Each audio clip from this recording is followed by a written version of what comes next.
การใช้ชีวิตอย่างฆราวาสนะที่จริงฆราวาสนี่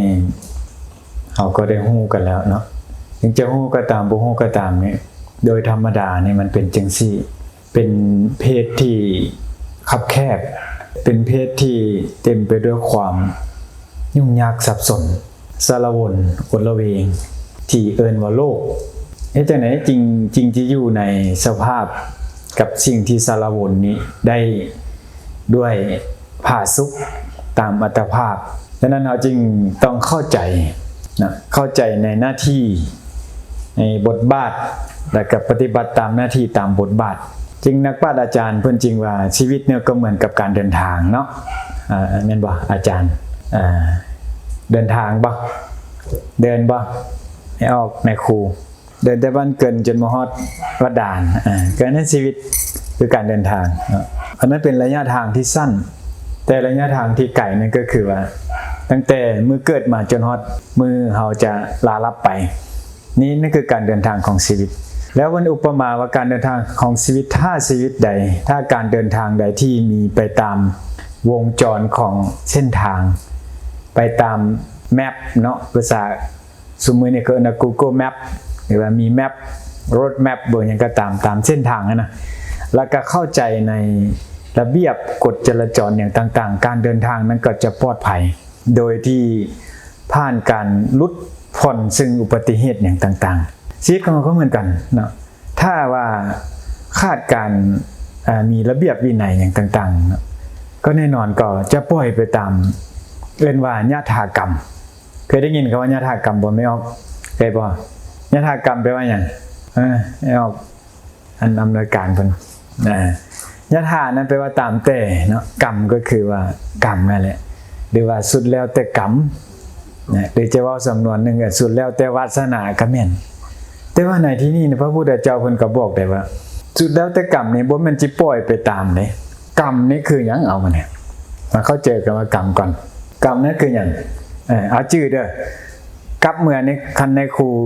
ถึกนักเรียนถามว่าในครูกรรมนี่แม่นอีหยังแม่นอันเด้อกรรมนั่นก็คือบ่วางอะไรบักล่าซั่นเขาจิหัวควนเด้กรรมนั่นคือการกระทำเนาะภาษาอังกฤษว่าจะได้ action นะและการกระทำนั้นก็จะมีอยู่2อย่างทำดีแล้วก็ทำชั่วเนาะแล้วการกระทำนี้แต่ว่ามันออกมา3เส้นทางคือหยังทางหยังเนี่ยทางใจทางวาจาทางหยังทางกายเนาะหรือเราจะว่าคือกายวาจาใจกายเอิ้นว่าหยัง bodily action ภาษาอังกฤษข้อนี้เนาะวาจาเด้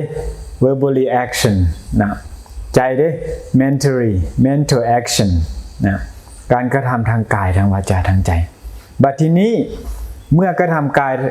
กระทำกรรมทางกายทางวาจาทางใจแล้วจะมีสิ่งหนึ่งที่มันตามมาเอิ้นว่าหยังอาจารย์ผลของมันก็คือสิ่งที่มันตามมาเอิ้นว่าภาษาบาลีว่าวิบากนะ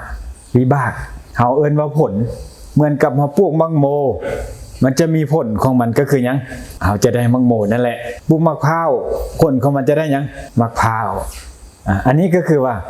การทำงานของกรรมหรือการทำงานของสิ่งนี้แล้ววันนี้เฮามาเข้าใจหรือบุคคลใดที่เข้าใจว่ากระทำดียกตัวอย่างว่าไปแล้วเนาะกระทำทางกายทางวาจาทางใจนี้ทางกายนั้นเป็นอะไรทางใจนั้นเป็นอะไรทางวาจานั้นเป็นอะไรยกว่าย่อๆว่าทางใจเฮาก็คือความนึกคิดเนาะเห็นป่ะคิดผู้ใดคิดสั่งผู้นี้ว่าคิดอิจฉาผู้นี้คิดด่าผู้นี้ซั่นน่ะย่านลื่นเขาสิน่ะก็เป็นการกระทำทางใจแล้วเด้นั่งอยู่พี่ยุแต่การกระทำงานของใจมันทำงานแล้วข้อที่2ทางยังบ่นี่ทางวาจานะพระพุทธเจ้าเพิ่นว่าวาจานี้ถ้าเว้าบ่ดีนะคำเว้านี่ออกจากปากเฮาแล้วไปยังไปเข้าหูแล้วไปเฮ็ดให้จิตใจของเขานั้นได้รับการกระทบเอิ้นว่าวาจาของเฮานี่เป็นหอกเป็นดาบแต่ว่าภาษาทันสมัยนี่บ่แม่นแต่หอกแต่ดาบนะมีออกเนาะมันเป็นอีหยังลูกปืนนะเป็นหยังเป็นปรมาณูนั่นบ่โยนใส่บ่มมื้อเช้าโยนใส่ไผโยนใส่ผัวโยนใส่ลูกแต่เช้าบ่ทันแจ้งเท่านี้ใส่บ่มแล้วงานจิตแตกสลายนะเห็นมั้ยอันนี้ทางหยังทางวาจาท ทางกายวะเนี่ยเฮ็ดหยังโดยการฆ่าสัตว์โดยการเบียดเบียนโดยการตีโดยการทารุณโดยการทำให้เขาทางกายบ่หรือไปหยังไปเอาของสิ่งของอื่นที่เขาเจ้ายังห่วงแหนอยู่โดยไปขโมยเอาไปลักเอาไปญาติสิ่งเอาไปข่มขู่เอาด้วยอำนาจด้วยที่ตัวเองมีอยู่สินะแล้วก็ข้อที่3นั่นก็คือหยังการกระทำทางกายนั้นจะไปหยังไปลักเอาการที่ตนเองนั้นไปญาติเอาคนฮักของคนอื่นอันนี้เนาะฉะนั้นการกระทำกายวาจาใจนี้มันจะมีผลนี้มันจะเป็นยังมันจะส่งผลมาเด้ออาจจะบอกให้ข้าวนี่ซื่อฟังเอาปลูกมักแตงมันก็จะได้มักแตงปลูกมักพร้าวก็จะได้มักพร้าวอันนี้เป็นวิบากกรรมและก็การกระทำผลของการกระทำในวิบากของมันบ่ต้องย่านทำดีนั้นดีแน่นอนทำชั่วนั้นชั่วแน่นอนอย่าจะเข้าใจว่าทำดีได้ดีมีที่ใดทำชั่วได้ดีมีถมไปนี่มาเข้าใจนะนี่เนาะมาเข้าใจนั้นก็แสดงว่าเห็นกงจักเป็นดอกบัวเห็นชั่วเป็นดีแล้วได้ป่ะนี่เห็นดีเป็นชั่วฉะนั้นหน้าที่ของการทำงานของกรรมนี้บ่ต้องย่านลื่น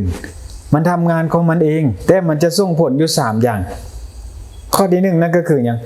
ส่งผลทิฏฐธรรมในปัจจุบันว่ากระทำกรรมติดจรวดเคยได้ยินคำนี้บ่ใครเคยได้ยินบ่กรรมทันตากรรมทันขวัญจะทำดีก็ตามทำชั่วก็ตามมันมาไวคือสมมุติทำ 5G นะเขาเรียกกรรม 5G นะเอาข้อที่2ป่ะเนี่ยอุปปัสสะในเวลาต่อมาเนี่ยบางคนนี่ทำชั่วอยู่แต่ว่ามันผลมันบ่ทันส่งเถอะเหมือนกับเจ้าพวกมังโมนี่แหละมันบ่ทันยืดเถอะมันยามมันยืดบ่จำเป็นต้องไปบังคับมันก็ยังเองจะยกตัวอย่างว่าเฮาเฮ็ดนาบ่เฮ็ดนานี่เฮาปลูกข้าวยามเดือนใดเอาไม่ออกบ้านเกิดเฮาอย่างเดือน8เนาะปลูกข้าวยามเดือน8เฮ็ดนายามเดือน8มันไปสุกยามใดซะน่ะเดือน11นี่แล้วพระพุทธเจ้าเพิ่นบอกว่าข้าวนั่นนะชาวนานี่มีหน้าที่อยู่3อย่าง